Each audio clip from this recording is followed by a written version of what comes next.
rapide sur ce site qui a été la Croix-Gaudens. C'est une longue histoire, c'était l'ex-école du gaz. Un site de 25 hectares, un site que les sapeurs-pompiers connaissent bien. La communauté de communes a souhaité mettre en place une zone d'aménagement concerté. Pour maîtriser les projets de requalification du site qui pouvaient se mettre en œuvre. Et puis, je pense que ce site, il a aussi des atouts, une situation stratégique, une desserte routière facile, et puis un point central pour le département. Merci, Monsieur le Président, cher Rémi, d'avoir répondu favorablement à l'appel à candidature que le SDIS avait lancé en 2023, peut-être que c'est ça, puisque nous avons au SDIS le projet de créer un centre de formation pour les pompiers, parce que le centre de formation est un peu dispersé actuellement, l'était encore plus d'ailleurs avant.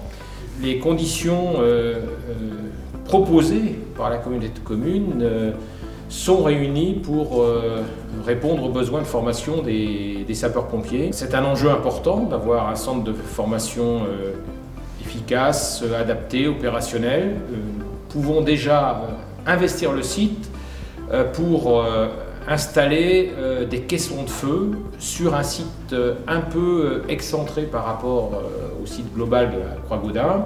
C'est aussi un signe pour dire on se rapproche, même si on ne peut pas tout installer immédiatement ici. En fin d'année, ce sera opérationnel sur le site. Donc un message pour les pompiers qui sont là pour dire ça avance.